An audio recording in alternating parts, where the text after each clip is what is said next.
The federal government has approved British Columbia's request to ban the use of illicit drugs in public spaces, effective immediately. British Columbia requested the change last month, about a year into the province's decriminalization pilot program. What we've done is respond to community concerns. What we've done is respond to what police have been asking for and to deal with public drug use. And that's what the public has said they're concerned about. That's what communities have said they're concerned about. They expect their parks, their playgrounds, their streets to be safe areas that they shouldn't have to put up with open drug use. That's never what decriminalization was about. This change is approved as we get an update on just how many people are dying from toxic drug deaths in British Columbia. According to the BC coroner, at least 192 people were killed in the month of March. That's an 11% decrease in the number of lives lost compared to March of last year. At least 14,400 people have died in BC due to toxic drugs since the public health emergency was declared in April 2016. For more on the federal government's decision, we've got the Federal Minister of Mental Health and Addictions, Yara Sachs. She's here in the studio. She joins me now. Minister, welcome back. Thank you for taking the time. Thanks for having me, David. So on the timing of this request, help me understand this. The BC government announced a request over a week ago. It was April 26th, but it took until today to give them the permission they were looking for. What did you need to get done in that time frame before you could give them the green light? So thank you for the question, and thanks for having us here to talk about this today, because it is really, the overdose crisis is a tragedy. And we know that there are so many families and communities being deeply affected by this every single day, whether it's from the public safety side and consumption, and also from the health side. But as we move, BC asked for this pilot from us. We put it into force with them a year ago. And this is not the first amendment that we've made to their proposal since we started. There was an amendment made last September as well. And we need to get it right. And to get it right takes thought, careful consideration, compassion, and looking at the evidence and making sure that we put with each change the tools that law enforcement needs, but also the health services and supports that need to be in place as we move, with this pilot, which is really an innovative approach to dealing with a health crisis. So help me understand, those are all good principles of decision making, but help me understand how they've been applied over the past week. Like, did you need clarity on what instructions police officers would get? What support services would be scaled up to deal with people who might have to move out of public spaces as a result of this? What are some of the boxes that needed to be ticked before you could give them the final answer? So this is really a collaborative effort of the BC government coming to the federal government on the decriminalization issue. And what we wanted to make sure that was moving into place is that there was operational clarity in terms of the direction to law enforcement, because ultimately decriminalization is about reducing the stigma for people who use drugs to ensure that they have a doorway to go through to access public health services. We don't want them to be afraid to go there. Most of the overdose deaths that we're seeing are people dying alone. So if we're going to ensure that the doorway to them is still open to get help and access to health services, we need to make sure that law enforcement has the tools that it needs on public consumption so that communities should feel safe, people in their communities should feel safe in their playgrounds, parks, wherever they are. But we also, with a laser-focused lens that this is a healthcare crisis, we want to make sure those people are getting to the help that they need. Right, so you're talking about people who would die alone, either because they've overdosed or because of a toxic drug mix in what they were using.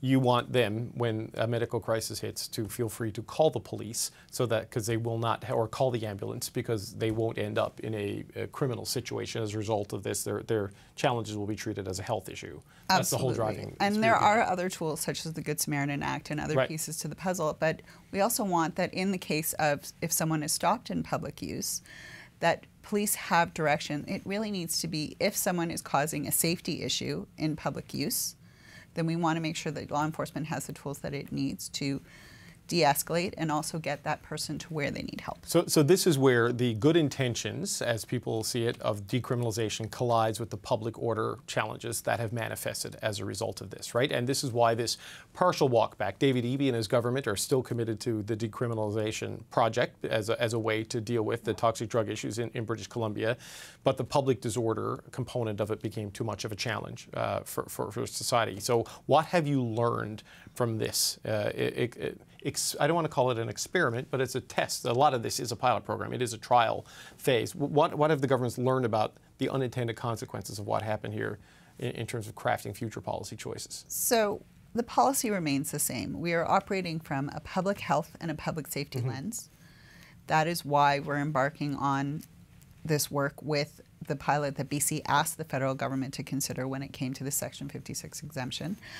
But what we do know is that we need to ensure that law enforcement has robust tools in place to address public safety and public consumption. Was that not the case in BC, do you think? The letter of requirements did spell out those principles and those tools. BC, in moving forward, has also gone through a learning curve, but we've been with them every step of the way, analyzing. We've said from the get-go that we would monitor this pilot, that we would assess as we went along. That's what we did last September when we did the first amendment with them on playgrounds, parks, splash pads, and so on. And that's the work. This is an innovative model. And the learning that we need to do is that health services need to be commensurate to what the public need is in addressing the crisis. So this was a request made by the BC government and approved by the Government of Canada in coordination with the Government of British Columbia. An earlier request by the City of Vancouver had not been dealt with because the British Columbia government brings the health system and all of those resources into the conversation. Now we hear about Toronto and we hear about Montreal. And I know you say there's a request from Toronto sitting on a desk somewhere because it hasn't met the threshold. But when people point to cities wanting to do this, the Prime Minister's answer in question period the other day suggested to me that cities can get nowhere unless they're backed by their provincial governments because that's who has the jurisdiction for health. Is that the process? Cities can't get a deal with you, it needs to be a premier? So what I would say is let's take a step back to the core principles of the policy. There are 4 key pillars to this policy. It's prevention, it's harm reduction, it's treatment, and it's enforcement. All those pieces really need to be in place with robust health services and supports, clear direction to law enforcement to go forward. And what we know is that they need to work in tandem so that we are addressing the health crisis for what it is, that we aren't dehumanizing people who use drugs, that we are ensuring that they are getting access, low barrier access in many cases to the healthcare services that they need, and they have to work together. So from the federal perspective, we are well positioned to work with jurisdictions who are responsible for healthcare and also give direction to policing to create a proposal, to be offered a proposal by them and to look at it and work with them to ensure that it's meeting the needs of their jurisdiction. But you can't do one without the other. These are all pieces to the puzzle that have to work together. But would the City of Toronto qualify for that? I mean, they have their own police service. They can give direction to policing. They do some social services since the downloading of the previous governments there, but I don't know if they provide the health services that you would see. I mean, is there a city in Canada that would meet that bar, or does it require provincial government support to get there? Well, if the lens of this is that it is a health issue and not a criminal one, then the provinces need to be on board to be able to deliver those health services. We've signed bilateral agreements with every province and territory in which mental health and substance use was a key principal component of those investments that we've made. The opportunities are there to invest, and we will work collaboratively with every jurisdiction that wants to move forward in addressing the overdose crisis. I guess let me frame it another way. Would you agree to a decriminalization request in a city if the Premier and the provincial government did not support it? As the Prime Minister has said, and I'm saying here as well, health is a provincial jurisdiction, and in order to move forward on a proposal so that it's done with careful thought and compassion and a full set of tools, the province would need to be involved. I just want to ask you as a final point, the politics of this, right? It's been incredibly tense in question period about this. The central allegation is laying the deaths of people in British Columbia at the feet of this government and the EB government in British Columbia, at the feet of your government. We're seeing similar death rates in Alberta, and we're seeing it in Saskatchewan. And I don't raise that to lay blame at any of those premiers. It's the fentanyl and the drug toxins that are the challenge, and it speaks to a broader issue with precursors getting into the country, not necessarily being tracked as well as they should, and a growing fentanyl export industry from China and other bad actors in this space. This is a difficult challenge to solve. What do you make of where the politics on this has gone and how that affects the ability to get the public to buy in on dealing with this issue?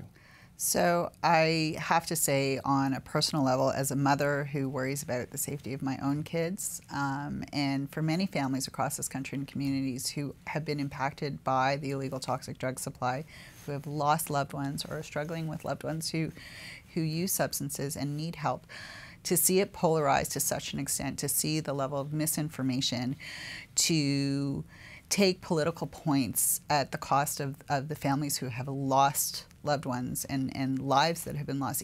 Each of those numbers is a person, and to see it played out that way in such a dehumanizing way, really it does not do justice to the health experts, to the outreach teams. You know, I've traveled across this country speaking to families, speaking to physicians, speaking to health authorities, to outreach workers, peer support workers who are on the front lines of this every single day. They are brave.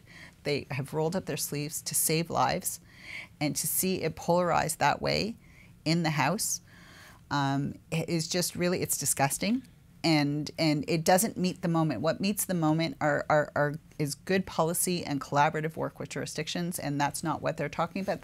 That's what we're investing in and talking about. But just a final question. The way it was implemented in British Columbia, to now backtrack on some of that, I mean, it caused a lot of social and public disorder. I mean, so was it a mistake to implement it the way it was done? In hindsight, when you look at the need to sort of shift course now?